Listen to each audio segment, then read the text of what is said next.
வாரத்தில் தமிழ்நாட்டிற்கு மீண்டும் வர இருக்கிறார் பிரதமர் நரேந்திர மோடி. கடந்த 20ஆம் தேதி பிரதமர் மோடி தமிழ்நாட்டிற்கு வந்த நிலையில் தற்பொழுது பிப்ரவரி 3வது வாரத்தில் அவர் மீண்டும் வர இருக்கிறார் என்ற தகவல் வெளியாக இருக்கிறது. இது குறித்த கூடுதல் விவரங்களை நம்முடைய சிறப்பு செய்தியாளர் வேல்முருகனிடம் கேட்கலாம்.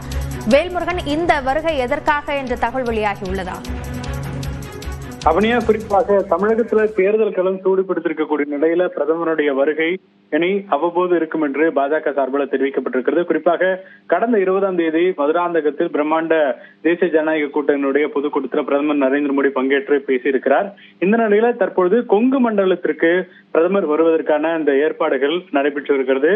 பிப்ரவரி மாதம் 3வது வாரத்துல பிரதமருடைய வருகை இருக்கும் என்று தற்போது முதற்கட்டமாக தகவல்கள் தெரிவிக்கப்பட்டிருக்கிறது. கிட்டத்தட்ட பிரதமருடைய வருகை அப்படிங்கிறது தேதி கொடுக்கப்பட்டு தற்போது உறுதி செய்யப்பட்டிருப்பதாகவும் சொல்லப்பட்டிருக்கிறது. 3வது வாரத்துல அது அதிகாரப்பூர்வமாக பிரதமருடைய வருகை, எந்த பகுதிக்கு வருகிறார் உள்ளிட்ட அனைத்து விவரங்களும் தெரியப்படும் என்று எதிர்பார்க்கப்படுகிறது. அதே போல மெட்ரோ ரயில் திட்டம் 2 பகுதியில தற்போது பூந்தமல்லி முதல் வடபழனி வரலான அந்த திட்டத்தையும் பிரதமர் நரேந்திர மோடி குறிப்பாக தமிழகம் வருகின்ற பொழுது காணொலி காட்சி மூலமாகவோ அல்லது நேரடியாகவோ துவங்கி வைப்பதற்கான வாய்ப்பு இருப்பதாகவும் தெரிவிக்கப்பட்டிருக்கிறது. இந்த முறை குறிப்பாக கடந்த முறை 20ஆம் தேதி சென்னை, காஞ்சிபுரம், திருவள்ளூர் மாவட்டங்களை மையப்படுத்தி அந்த பொதுக்கூட்டமானது நடைபெற்றதை போல இந்த முறை குறிப்பாக கோவை, திருப்பூர் உள்ளிட்ட கொங்கு மண்டலத்தை மையப்படுத்தி பிரம்மாண்ட பொதுக்கூட்டம் நடத்துவதற்கும் தேசிய ஜனநாயக கூட்டணியுடைய 2ஆம் கட்ட பிரச்சாரமாக இது இருக்கும் என்றும் தற்போது பாஜகவினுடைய நிர்வாகிகள் தகவல் தெரிவித்திருக்கிறார்கள். அபிநயா,